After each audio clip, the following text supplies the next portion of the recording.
Assalamualaikum warahmatullahi wabarakatuh. A'udzu billahi minasyaitonir rajim. Bismillahirrahmanirrahim.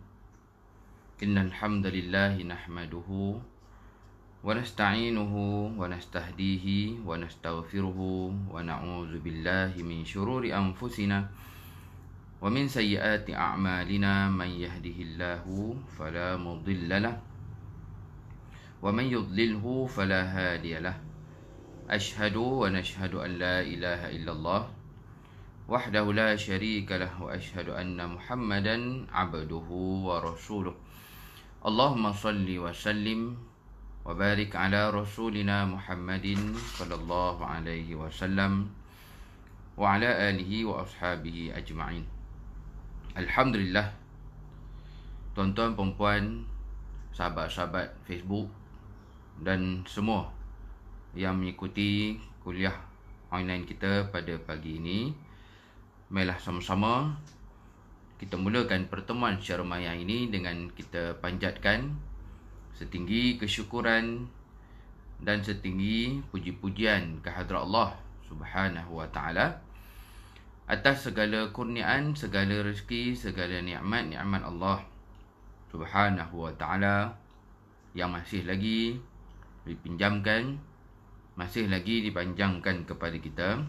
Alhamdulillah, sampailah ke saat ini, pagi ini, tuan-tuan dan puan sekalian, di pagi Jumaat. Jangan lupa, sedar ataupun tidak, dengan kesibukan kita berpuasa, melaksanakan amal ibadah, terutamanya dalam kita menghidupkan Ramadan ini, jangan lupa bahawa kita sudah berada sekali lagi pada hari Jumaat, iaitu penghulu segala hari, yang juga untuk Ramadan ini merupakan Jumaat kita yang ketiga. Alhamdulillah, tuan-tuan dan sekalian, maka kita panjatkan kesyukuran kehadrat Allah Subhanahu wa taala, terutamanya nikmat kesihatan, nikmat usia yang Allah pinjamkan ini. Dalam masa yang sama di sana, ramai mereka-mereka yang dah tiba janjinya untuk bertemu dengan Allah Subhanahu wa taala. Termasuklah salah seorang yang baru saja pergi meninggalkan kita, kembali kepada Allah Subhanahu wa taala, iaitu Tuan Guru Ustaz Ismail Kamus, yang kita doakan sama-sama mudah-mudahan almarhum dikurniakan sebaik-baik balasan dan ganjaran oleh Allah Subhanahu wa taala, juga diampunkan segala dosa-dosa almarhum. Yang saya yakin tuan-tuan sekalian, boleh dikatakan bila mana kita rakyat Malaysia, hampir mustahil kalau ada umat Islam yang tidak pernah mendengar nama beliau. Kalaupun tak pernah mendengar kuliahnya, namanya sangat terkenal, sudah berkuliah bahkan ketika di zaman kaset lagi, zaman-zaman kita masih menggunakan kaset, masih lagi TV siaran analog lagi. Beliau sudah berdakwah, terutamanya di Malaysia, menyampaikan ilmu-ilmu dan sebagainya. Justru tuan-tuan puan sekalian, maka dengan izin Allah Subhanahu wa taala, pagi ini sekali lagi kita diberikan kesempatan, diberikan peluang, seperti tajuk yang boleh dilihat di Facebook saya ini. Sebenarnya pertemuan kita pagi ini adalah pertemuan apa yang merupakan kuliah duha muslimat, iaitu muslimat-muslimat Surau Al-Amin, Bandar Tun Hussein On, yang kalau tak salah pertemuan secara maya pagi ini adalah kuliah yang kelima, terutama kepada ibu-ibu yang akan menonton siaran ini, yang akan menonton kuliah ini. Kalau tak salah ini pertemuan kita yang kelima, yang gilirannya setelah pada minggu lalu kita selesai dah bincangkan ayat-ayat Allah SWT daripada surah Al-Baqarah, iaitu gilirannya minggu lepas tadabbur.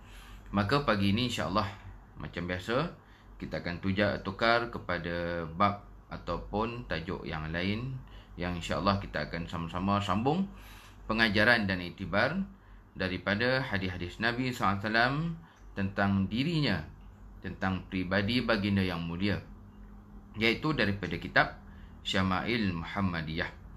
Justru tuan-tuan puan sekalian, juga khususnya kepada muslimat-muslimat Surau Al-Amin, Bandar Tun Hussein On, ataupun kepada siapa saja yang dah menonton, kalau siapa yang ada kitab Syama'il di rumah boleh buka. Kalau tak ada kitab Syama'il pun mungkin boleh google kot. Kitab Syama'il Muhammadiyah ni kitab yang sangat terkenal. Mungkin ada dah PDF-nya di internet, ataupun kalau dicari hadisnya di internet pun insya-Allah ada, kerana ia peninggalan dan juga warisan terkenal daripada Imam At-Tirmizi rahimahullah.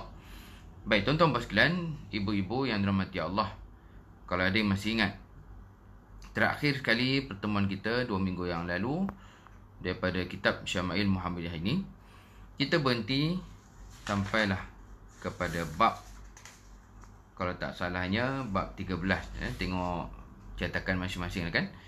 Jadi kalau yang ada di tangan saya ni ada 2 versi, 2 jenis cetakan. Satunya bab 12, satu lagi bab 13.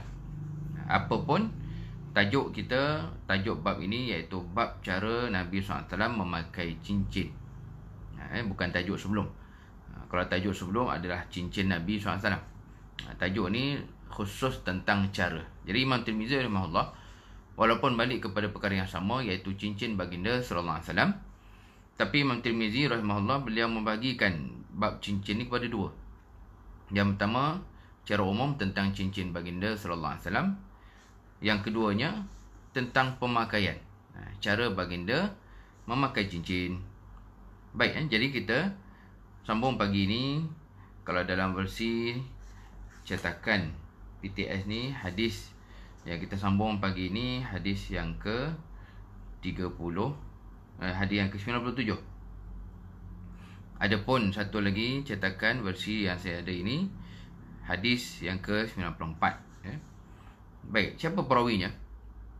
Tuan-tuan dan puan Allah, ibu-ibu sekalian, perawi kepada hadis ini ataupun sahabat yang meriwayatkannya adalah Salt, Sayyidina Salt. Ejaan nama sahabat ni Salt lam ta, tapi bukan ta marbutah bulat tu. Salt lam ta iaitu ta sampan, ta terbuka. Dia nama beliau Sayyidina Salt, yang saya yakin ramai tak pernah dengar lah namanya. Kalau mungkin pernah dengar pun tak tahu apa cerita. Kerana sahabat-sahabat Nabi SAW mereka ni jumlahnya sangat ramai, beratus ribu. Yang kita tahu, yang kita hafal ni mungkin sebahagian kecil saja.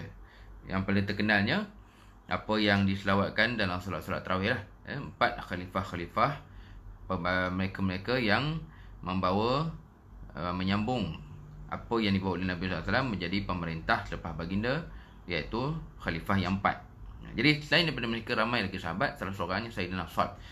Dia beliau meriwayatkan hadis yang kita nak sambung pagi ini, tuan-tuan sekalian, daripada Sa'd, yang mana beliau bercerita bahawasanya Sayyidina Abdullah bin Abbas ataupun Ibnu Abbas, di Ibnu Abbas ataupun Abdullah bin Abbas, beliau juga selain daripada sahabat Nabi SAW, beliau adalah sepupu Rasulullah SAW. Kenapa? Kerana ayahnya Al-Abbas, ayahnya yang juga adalah pakcik Nabi ni, namanya ada Al di depan, Al-Abbas. Dia Al-Abbas, anaknya Abdullah. Dia Abdullah je lah. Dia meriwayatkan. Ceritanya apa? Beliau bercerita, Abdullah bin Abbas dia bercerita, dicerita kepada Sayyidina Sa'd, bahawasanya Nabi SAW memakai cincin di tangan kanan. Lalu kata Abdullah bin Abbas lagi, sejauh yang dia ingat, sejauh yang dia ingat, bahawasanya Nabi SAW memakai cincin di tangan kanan juga. Dia Sayyidina Sa'd, dia bercerita ketika dia jumpa Abdullah bin Abbas, mungkin dalam pertemuan berbual-bual ke tak tahulah, dalam pertemuan beliau dengan Abdullah bin Abbas, dia nampak Abdullah bin Abbas pakai cincin tangan kanan. Dan Sa'd pun kata lagi, dan sejauh yang saya ingat, begitulah juga Nabi SAW juga memakai cincin di tangan kanan. Tangan, kita cerita tangan. Baik, jadi maknanya Abdullah bin Abbas melakukan betul-betul apa seperti yang dibuat oleh Nabi SAW, iaitu baginda pakai cincin di tangan kanan, Abdullah bin Abbas pun buat benda yang sama. Baik, tuan-tuan sekalian, hadis ini diriwayatkan oleh Imam Tirmizi sendiri dan juga diriwayatkan oleh Imam Abu Daud. Baik, daripada hadis ni mula ringkas je. Tapi kita nak kongsikan juga beberapa perbincangan. Terutamanya daripada kitab satu versi yang saya ada ni lah. Di sini ada dibawakan huraiannya. Baik, terutamanya bagi muslimin dan muslimat yang memang ada pakai cincin, dia boleh jadi perkara ini memang perkara yang bermanfaat, terutamanya untuk melihat apa yang kita buat ni macam mana jika dibandingkan dengan cara Nabi SAW. Baik, tuan-tuan puan sekalian, dalam huraian kepada hadis ini, dalam kitab yang saya ada, diriwayatkan beberapa perkara ataupun disyarahkan beberapa perkara. Yang pertama disebutkan di sini tentang jari. Ini dalam ulasan ya. Yang kita lihat hadis ni sebut tentang tangan. Jadi kalau di video saya tangan kanan ni. Tapi yang tuan-tuan pun nampak tangan kanan ni sinilah. Baik. Jadi hadis ni cerita pasal tangan. Dia kata Sayyidina Abdullah bin Abbas pakai tangan kanan ataupun kanan. Begitulah juga beliau, tak yang diingat, Nabi pun pakai tangan kanan. Persoalan tuan-tuan sekalian, isu pertama, mungkin untuk siapa yang pakai cincin tu nak tahulah. Isu pertama daripada hadis ni iaitu macam mana pula dengan jari? Ustaz, jari macam mana? Yang disebut dalam hadis ni adalah tangan, tangan kanan. Abdullah bin Abbas pakai tangan kanan, Nabi pun pakai tangan kanan. Baik, ada pun jari-jari. Tuan-tuan puan sekalian, tak ada disebutkan di sini hadisnya, tapi para ulama, ini mengikut pendapat Imam An-Nawawi rahimahullah. Imam An-Nawawi rahimahullah, dia menyebutkan dalam pendapat ni, dia kata apa? Dia mengatakan bahawasanya di kalangan ulama bagaimana lah jadi satu kesepakatan. Jadi satu kesepakatan bahawasanya yang paling terbaik, sebab Nabi dah sebut, yang paling terbaik ada pun jari-jari, dipakai cincin itu di jari kelingking. Jari kelingking maksudnya bila tangan kanan ataupun tangan kanan, jari kelingking ni lah, jari hujung. Jari kelingking ataupun jari hujung bagi tangan kanan. Maka itulah penjelasannya. Apa jari nak dipakai kalau nak ikut sunnah Nabi SAW dalam pemakaian cincin. Baik, jadi isu yang pertama ni tuan-tuan sekalian, jangan pening-pening, jangan jadi keliru. Ia tidak membawa maksud boleh ataupun tak boleh. Yang kita bincang ni bukannya makruh ke ataupun haram ke, tidak. Tapi yang kita bincang ni adalah mana jari yang afdal, mana jari yang terbaik. Dia bila terbaik ataupun afdal, maka tak timbul isu makruh, berdosa ataupun melibatkan larangan yang keras, tidak. Baik, jadi ini isu pertama.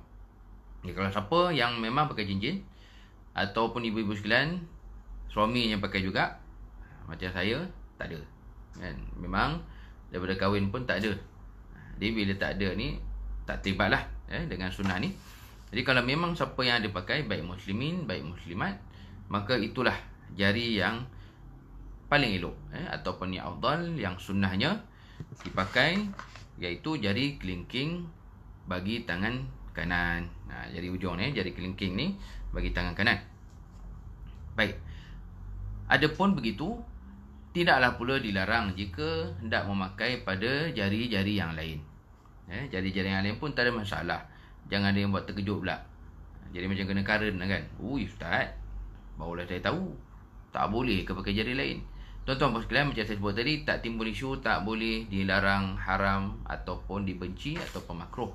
Jari-jari lain, kalau ada siapa yang lebih selesa pakai jari ni, selalu jari ni kan yang paling popular lah.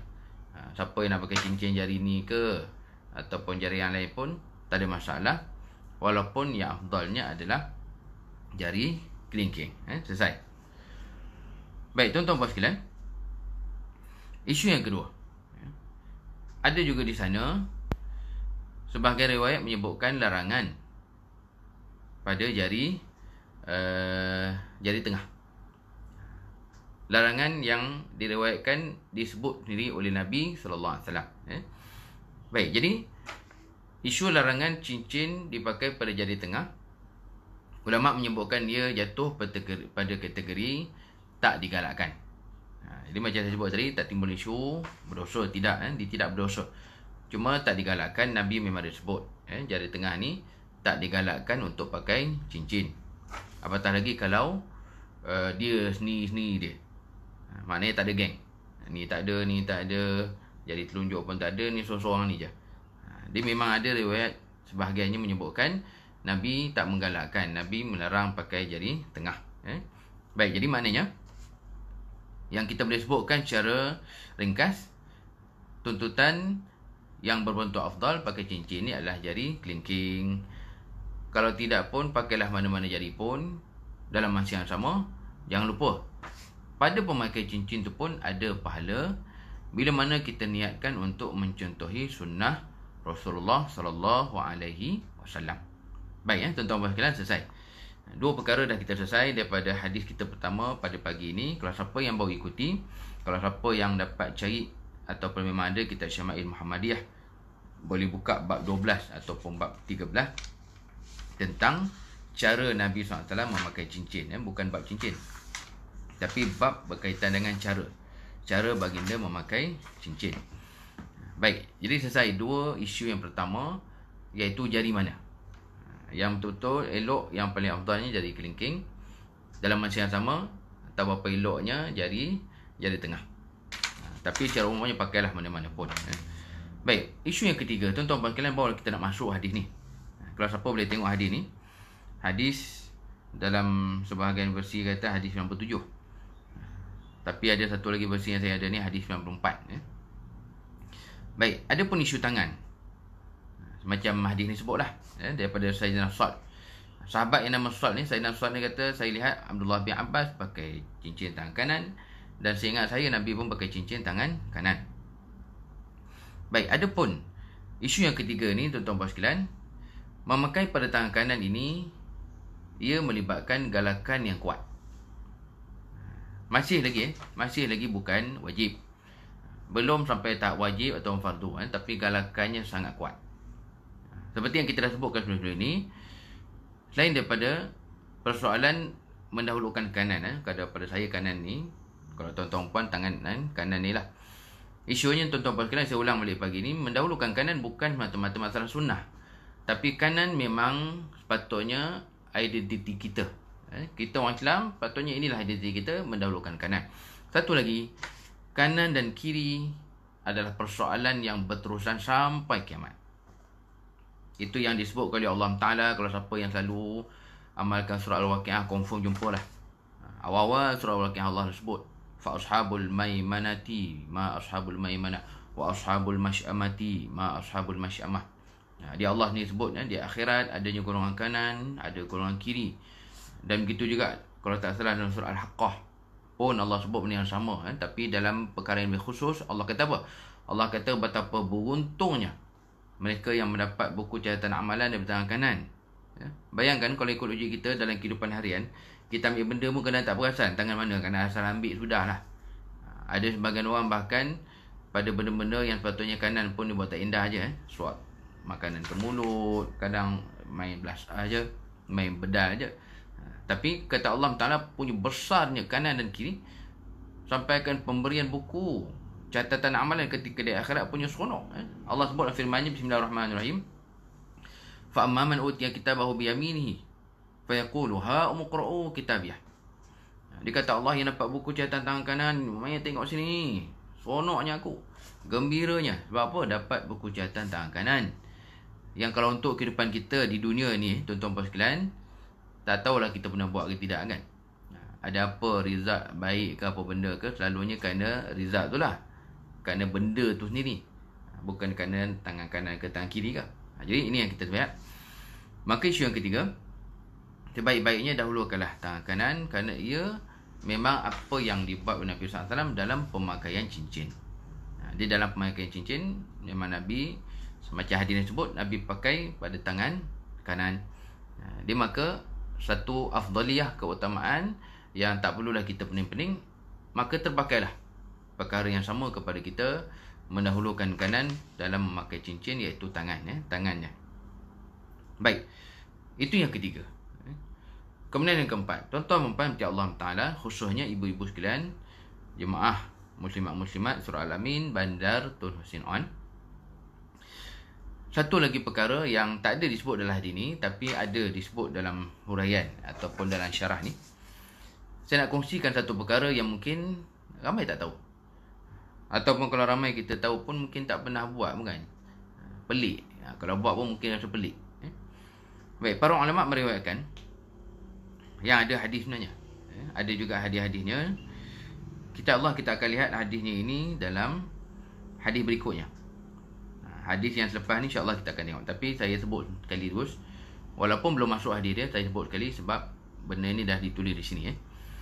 Baik, isu yang keempatnya, rupa-rupanya tuan-tuan sekalian, Nabi SAW kebiasaan baginda bukan sekadar pakai cincin tangan kanan, lepas tu jari kelingking. Kata sahabat dalam hadis yang selepas ni, Abdullah bin Umar pula.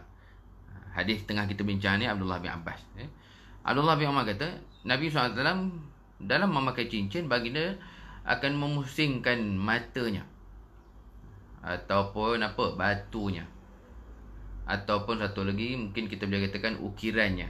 Jadi kalau cincin tu yang dia punya batu tu lah, baik batu ke, Nabi punya cincin pun ada juga salah satunya ukiran, Muhammad Rasulullah. Dia punya ukuran, dia punya batu tu, kata Abdullah bin Umar, Nabi kebiasaannya akan pusing masuk dalam, duduk dekat bawah, duduk dekat, menghadap ke bawah lah. Jadi kalau kita macam ni kan, ni ada atas, dia menghadap bawah. You punya kata Abdullah bin Umar, kebiasaannya Nabi SAW akan pakai cincin macam tu. Nabi akan terbalikkan supaya cincin tu tidak menunjuk kepada orang, tapi menghadap ke bawah. Ini perkara keempat. Tuan-tuan puan sekalian, samalah macam yang tadi, jari mana, samalah juga dalam isu berkaitan dengan tangan mana. Memutarkan batu cincin ke arah dalam tapak tangan pun adalah isu yang sama, iaitu dia berkaitan dengan afdaliyah ataupun keutamaan. Dia tuan-tuan puan sekalian, kalau yang menonton ini memang ada pakai cincin, jadi kalau mungkin tak amalkan selalu pun, paling-paling jangan sampai tak tahu. Jangan sampai tak pernah dengar, tak pernah tahu. Bukan sekadar cincin ni kita pakai, bukan sekadar cincin ni sunnah sana sunnah sini, tapi tertib yang baginda lakukan dalam pakai cincin tu, Nabi sampai pusing batunya tu, Nabi pusing ke bawah. Yang maknanya kalau orang tengok daripada atas, orang nampak dia bersih je lah. Kalau sahabat-sahabat datang ke, sahabat-sahabat bersalam dengan Nabi ke, yang mereka nampak hanya bersih je. Batunya Nabi akan pusing duduk di belah dalam. Baik, ini yang keempat. Dalam syarahnya nanti kita akan sebut lebih lanjut. Dalam syarahnya ulama menyebutkan bahawasanya satu daripada kebaikan ataupun manfaat perbuatan Nabi ini untuk menurunkan ataupun mengelakkan apa-apa sifat-sifat yang tidak baik. Sama ada terlibat dalam berkaitan dengan menunjuk dan sebagainya. Kita tahu Nabi SAW tidak ada sifat-sifat tersebut. Jadi Nabi nak ajar kepada ummah, ajar kepada kita, ajar kepada saya, kepada kita semua, dalam kita melakukan apa saja amalan, hatta pada ibadah-ibadah pun, jauhkan diri, elakkanlah daripada apa saja perkara yang bawa kepada menunjuk-nunjuk ataupun kesombongan dan seumpamanya. Dia kata Abdullah bin Umar, Nabi rupanya pakai cincin bukan setakat jari tu kelingking, bukan setakat tangan kanan, bahkan Nabi pusing batu tu masuk ke dalam. Duduklah batu tu di belah bawah, bukan menghadap atas tapi menghadap bawah. Ini insya-Allah lebih lanjut kita akan bincangkan dalam hadis yang seterusnya. Dia kalau boleh buat lah, kalau tuan-tuan puan sekalian yang menonton ni, kalau boleh buat, lebih baik cuba buat. Mungkin ada orang soal kan, Ustaz, kalau dah cincin pusing ke dalam tu, apa lebih edahnya kan? Batu tu tujuannya supaya orang nampak kan, orang boleh tengok kan, warna-warni batu macam pelangi. Yang jari ni kalau merah, jari ni hijau, jari ni kalau apa ni purple, jari ni kelabu apa ni, kelabu teh anjing ke apa. Dia orang tengok dia jauh pun bersinar kan, orang kata macam pelangi dah. Baik, jadi kalau mungkin ada yang menimbulkan isu benda tu jadi tak nampak, tak ada manfaat apa semua, terpulanglah kepada cara masing-masing. Tapi kalau betul-betul kita tengok cara Nabi SAW baginda memakai cincin dengan cara diputarkan batunya ataupun ukirannya ke arah bawah, yang maknanya sahabat-sahabat tak melihat batu dan ukiran tersebut ketika bertemu dengan Nabi SAW. Baik, jadi itu yang keempat. Dalam masa yang sama, ia merujuk kepada betapa pentingnya penjagaan hati. Kan, selalu orang kata tazkiyatun nafs. Kan, tazkiyatun nafs ni maksudnya mendidik hati, mendidik jiwa. Ini adalah salah satunya. Jangan kita ingat mendidik jiwa tu hanya sekadar dengan amalan dan ibadat. Lagi bulan puasa kan, banyak solatnya, sambunglah lepas isyak tu tarawih, banyak baca Qurannya. Mungkin ada yang dah masuk juzuk puluh-puluh dah kot, baru hari 15 dah kan, juzuk puluh-puluh dah, entah ada yang dah khatam. Jadi yang diajar oleh Nabi SAW bukan sekadar buat, tapi Nabi juga mengingatkan kita supaya jagalah hati, jagalah jiwa kita daripada terjebak dalam perkara-perkara yang berkaitan dengan kesombongan, riak dan seumpamanya. Baik, tuan-tuan puan sekalian, ini perkara yang kita dapat ambil daripada hadis. Ia merupakan hadis dalam bab berkaitan dengan Nabi SAW, cara baginda memakai cincin. Minta maaf tuan-tuan sekalian, ada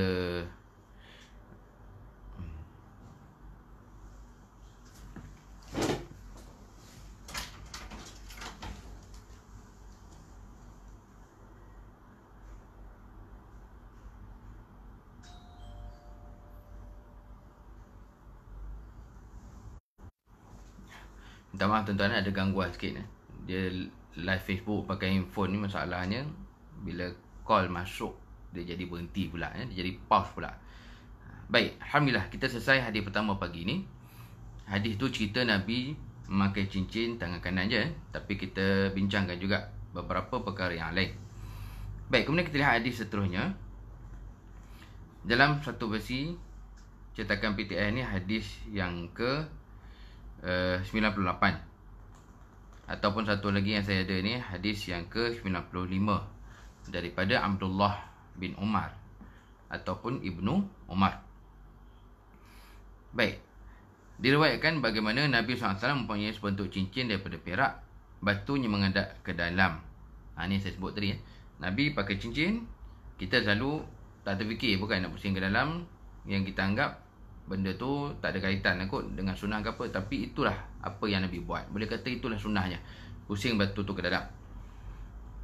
Lalu kata Abdullah bin Umar, terukir padanya Muhammad Rasulullah, terukir pada cincin tersebut. Dan orang ramai dilarang menempa ataupun mengukirkan tulisan itu di atas cincin mereka. Dan itulah dia cincin yang terjatuh dari tangan Sayyidina Mu'aikib ke dalam telaga Aris ketika mana Sayyidina Osman menjadi khalifah. Baik, tuan-tuan puan sekalian, hadis kedua kita pagi ni, iaitu hadis yang diriwayatkan oleh Sayyidina Abdullah. Tapi bukan Abdullah yang tadi. Abdullah bin Abbas. Abdullah yang ni adalah Abdullah bin Umar, anak kepada Sayyidina Umar Khattab. Baik, jadi kita akan tengok perkara-perkara yang kita akan sambung perbincangan benda yang belum bincang lagi. Yang kita dah bincangkan berkaitan dengan pusing masuk dalam pun kita dah bincang daripada hadis ni, iaitu bahan. Bahan dibuat cincin Nabi SAW iaitu daripada perak. Ini pun dah bincang dah. Kalau muslimat khususnya, kalau betul-betul ikut kuliah kita di surau, kita dah bincang lah macam mana kaum lelaki dilarang daripada memakai apa saja barang peralatan. Perhiasan yang cakap lah memang tak boleh. Barang-barang peralatan pun tidak boleh, tak dibenarkan daripada bahan yang berunsurkan emas ataupun bahan emas yang padu tu lah. Maka cincin Nabi SAW daripada perak. Tuan-tuan puan sekalian, kita nak sambung isu seterusnya, iaitu kata Abdullah bin Umar, terdapat ukiran Muhammad Rasulullah di cincin tersebut, dan ada larangan daripada Nabi SAW daripada ukiran itu juga dibuat oleh para sahabat. Ini isu kita yang seterusnya. Tuan-tuan puan sekalian, saya yakin kita pernah jumpa ataupun boleh Google pun sekarang. Boleh Google sekarang, tengok banyak gambaran-gambaran, ada cincin dan ada ukiran Muhammad Rasulullah. Jadi kalau ada yang tanya, Ustaz, yang dalam gambar ataupun dalam internet ataupun kalau pameran-pameran peninggalan Nabi SAW ke apa, tuan-tuan sekalian, kalau cincin yang betul-betul yang Nabi punya ni ditulis Muhammad Rasulullah, dia adalah cincin yang dah tak ada, dah lenyap dan juga hilang. Nanti insyaAllah kita akan sambung. Jadi kalau saya jumpa Ustaz ada dalam pameran Rasulullah, pameran barang-barang Nabi itu ada Ustaz, terletak ada cincin dalam kaca, orang tak boleh pegang apa semua. Baik, jadi tuan-tuan sekalian, itu kemungkinan besarnya adalah replika ataupun benda yang dibuat kemudian dalam mencontohi apa yang asalnya adalah bentuk cincin Rasulullah SAW. Baik, jadi kita nak bincangkan tentang larangan ni.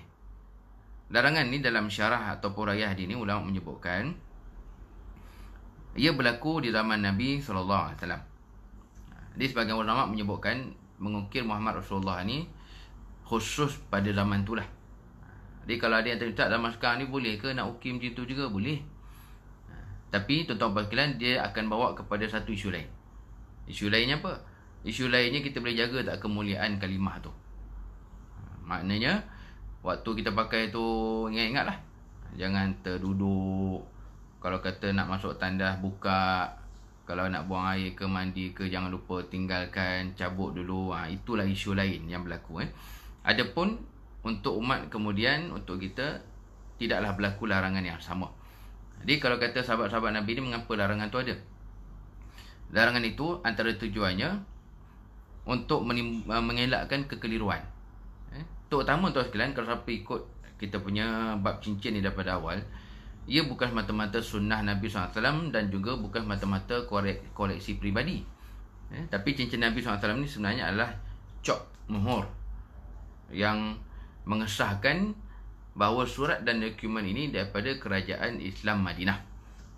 Jadi Nabi SAW dinasihat oleh para sahabat setelah selesai berlaku perjanjian Hudaibiyah tahun 6.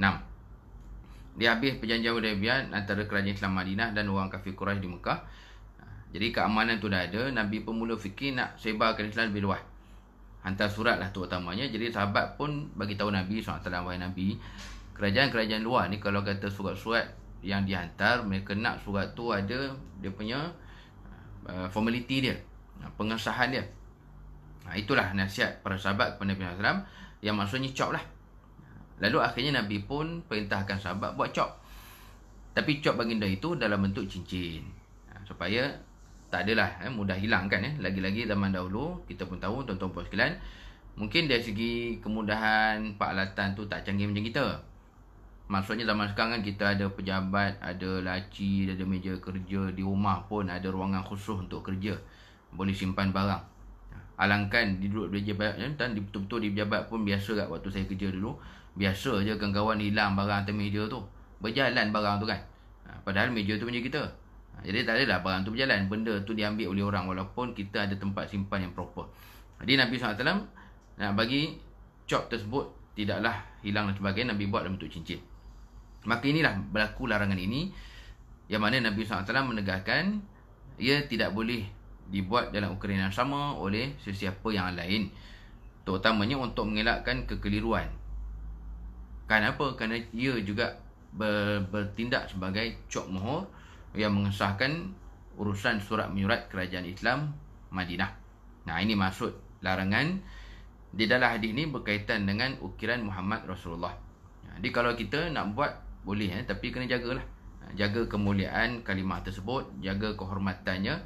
Lagi-lagi Nabi SAW adalah Rasul kita, manusia yang paling mulia di sisi Allah Subhanahu wa Ta'ala. Baik, tuan-tuan sekalian, kemudian kita nak sambung sikit satu isu, kita habiskanlah hadis ni. Isu yang kedua daripada hadis ni iaitu siapa Sayyidina Mu'aykib. Ini bersama macam Sayyidina Sa'd tadi kan. Mungkin ada yang baru dengar pagi ni kot, oi, macam mana Ustaz nak sebut tu lain macam nama. Dia bukan masalah lain macam, masalah yang kita yang jarang dengar. Memang menunjukkan sahabat-sahabat Nabi SAW ni ramai. Baik, Sayyidina Mu'aykib, walaupun kita tak kenal, tapi maknanya beliau sangat dipercayai oleh Nabi SAW. Beliau dah jaga cincin Nabi ni daripada Nabi hidup lagi. Dia jangan ingat, jangan ingat Sayyidina Mu'aykib hanya pegang cincin ni selepas baginda wafat. Bukan, waktu Nabi hidup lagi. Yang diriwayatkan di sini ataupun dalam syarah ni disebutkan, baginda akan menyerahkan cincin ni kepada Sayyidina Mu'aqib yang beliau akan menyimpannya ketika baginda tak pakai. Maknanya waktu Nabi tak pakai dekat jari, waktu tak digunakan untuk urusan pentadbiran, maka Sayyidina Mu'aqib yang akan simpan cincin Nabi SAW. Dan yang menarik tuan-tuan sekalian, apa yang Nabi dah mulakan ini diteruskan oleh para sahabat. Yang maksudnya di zaman Sayyidina Abu Bakar, zaman Khalifah Sayyidina Umar, zaman Khalifah Sayyidina Osman pun sama. Cincin ini dipegang dan dijaga sebagai satu barang penjagaan oleh Sayyidina Mu'aqib, walaupun dah bertukar-tukar khalifah dan juga pemerintah. Baik, jadi maknanya cincin Nabi SAW ni, walaupun kita boleh kata barang yang Nabi sendiri arahkan untuk buat, macam barang Nabi punya lah, tapi penjagaannya dijaga oleh sahabat. Baik, dan yang menarik tuan-tuan sekalian, hadis ini meriwayatkan Abdullah bin Umar bercerita, setelah mana dijaga oleh Sayyidina Mu'aqib begitu lama. Kita congak sendiri kan, kalau kata daripada tahun 6 Hijrah, mungkin zaman Nabi tu sendiri dah 4 ataupun 5 tahun. Sayyidina Mu'aqib jaga, katalah 4 tahun. Campur zaman Sayyidina Abu Bakar 2 tahun lebih. Campur zaman pemerintahan Sayyidina Umar 10 tahun. Campur zaman Sayyidina Osman, yang boleh jadi jatuh ni di awal zaman pemerintahannya lah. Di makna tuan-tuan sekalian, tak kurang Sayyidina Mu'aqib ini menjaga cincin ini daripada zaman Nabi SAW, zaman Sayyidina Abu Bakar, zaman Sayyidina Umar, zaman Sayyidina Osman, tak kurang 20 tahun lah mungkin. Ataupun mungkin belah-belah tahun sampai ke 20. 20 tahun, bayangkan lama betul Sayyidina Mu'aqib ni menjaga dan juga memelihara apa yang telah dipertanggungjawabkan oleh Nabi SAW dan juga khalifah-khalifah. Lalu berlakulah satu insiden yang juga diriwayatkan dalam hadis yang sama ni. Ketika Sayyidina Osman menjadi khalifah, zaman Sayyidina Osman, pernah satu hari Sayyidina Mu'aqib duduk di sisi telaga Aris. Telaga Aris, Aris, ejaannya alif. Yang mana ketika mana dia duduk ataupun dia berada di telaga Aris tu. Telaga Aris ni kalau tak salah telaga yang berada di Masjid Quba. Mungkin di tepi Masjid Quba ke, mungkin di kawasan Masjid Quba ke. Yang mana tuan-tuan sekalian, saya pun tak tahu, wallahualam, saya dah lama tak pergi umrah. Lama sangat dah. Wallahualam, saya pun tak tahu adakah telaga itu masih ada ataupun tidak. Siapa yang mungkin perhati, yang betul-betul ingat, boleh recall balik lah. Ada ke telaga di kawasan Masjid Quba tu. Di telaga Aris tu satu hari Sayyidina Mu'aqib ni dia mungkin tengah buat kerja ke, dia tengah duduk-duduk situ ke, lepak-lepak ke, wallahualam. Yang mana riwayat menyebutkan dia sedang memegang gitulah. Riwayat menyebutkan sama ada dia sedang memberi ataupun menerima cincin itu daripada Sayyidina Osman. Yang Sayyidina Osman waktu tu khalifah. Mungkin ada keperluan Sayyidina Osman minta ke, Sayyidina Osman pakai ke. Waktu dia terima, waktu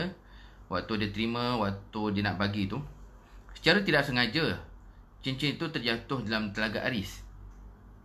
Lalu apa yang berlaku tuan-tuan sekalian? Kisah ni memang kisah masyhur dan sahih lah. Hadis ni pun sahih. Lalu riwayat menyebutkan bahawasanya telaga itu akhirnya ditimba, dikeringkan airnya selama 3 hari. Ini disebut dalam hadis. Kita dah cerita sebenarnya. Hadis ni kita cerita dalam pertemuan kita 2 minggu yang lalu. Jadi kita ulang balik. Di para sahabat dengan khalifah, mungkin khalifah mengarahkannya, 3 hari ditimba air ni keluar untuk carilah cincin ni lah, peninggalan Nabi SAW. Kita nak kata tentang sentimentalnya peninggalan orang terdahulu. Kadang peninggalan mak ayah pun kita jaga sungguh kan, nak bagi teringat, nak kata rindu tu. Ini peninggalan Rasulullah SAW. Di 3 hari ditimba airnya keluar, dengan izin Allah Ta'ala, dengan takdir Allah, tak jumpa. Tak terjumpalah cincin tersebut. Yang sebab itu saya sebut di awal tadi. Maka bermula daripada hari itu diiktibarkan cincin hilang. Hilang cincin ini, yang mana benda itu asalnya di tangan Sayyidina Mu'aqib, dengan di atas penjagaannya terjatuh dan hilang, tak dapat ditemui. Dan menariknya, ulama-ulama syurah mereka membandingkan kisah ini dengan timeline, dengan garis masa pemerintahan Sayyidina Osman. Yang mana sebahagian besar ulama-ulama, terutama ulama hadis dan juga ulama-ulama sirah. Mereka bawa bandingan dengan hilang cincin ini. Lepas beri tuan-tuan, mungkin kita kata aturan Allah gitulah, atas apa yang dirancangkan oleh Allah Ta'ala. Memang Allah ni pun, kita pun tahu, Allah sebut, Allah tegaskan dalam firman-Nya, Allah tu sebaik-baik perancang, wallahu khairul makirin. Dia dengan hilang cincin itu, mulalah selepas daripada itu muncul bibit-bibit kekacauan dan juga goyangnya pemerintahan Sayyidina Osman. Yang kalau siapa biasa baca sejarah Khulafaur Rasyidin, sejarah khalifah-khalifah, kita tahu mula pergolakan berat khalifah-khalifah Islam ni, yang betul-betul berat ni, mula di zaman Sayyidina Osman. Dia apa-apa tuan-tuan sekalian, ulama bila kaitkan kehilangan cincin ini dengan sirah para sahabat, rupanya ada kaitan. Kehilangan cincin itu dalam masa yang sama seolah-olah memberi isyarat, maknanya peninggalan baginda, mungkin petunjuk baginda, pimpinan baginda, yang cincin tu pun memang benda yang digunakan dalam urusan pemerintahan.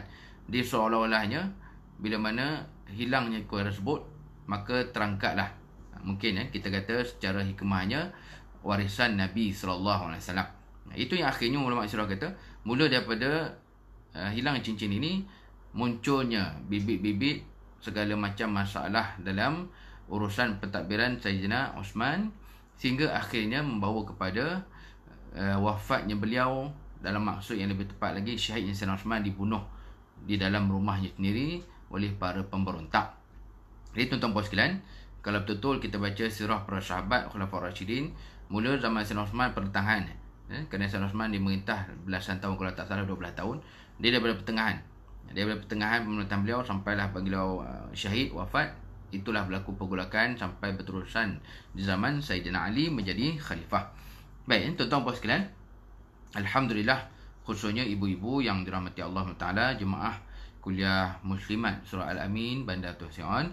Inilah apa yang dapat kita sambung pada pagi ini. 2 hadis daripada bab berkaitan dengan cara Nabi SAW memakai cincin. Dia yang terakhir, hadis yang kita bincangkan ini daripada Abdullah bin Umar, yang bercerita tentang Nabi pakai cincin, pusing batunya masuk ke dalam, untuk menjaga, untuk iktibar kepada kita, pengajaran bagi umat kita lebih lagi. Alangkah Nabi yang paling mulia, tak ada maksiat ataupun jaga hati, jangan sampai ada apa-apa yang tak elok di hati daripada cincin tu. Jadi kita apatah lagi lah, kalau boleh tuan-tuan sekalian, elakkan apa saja perkara yang bawa asbab kepada jadi riak, sombong, menunjuk dan sebagainya. Jadi rupanya kata sahabat, Nabi pakai cincin tu pusing, batunya mengadap ke dalam. Kalau sahabat tengok daripada luar, sahabat nampak besi je.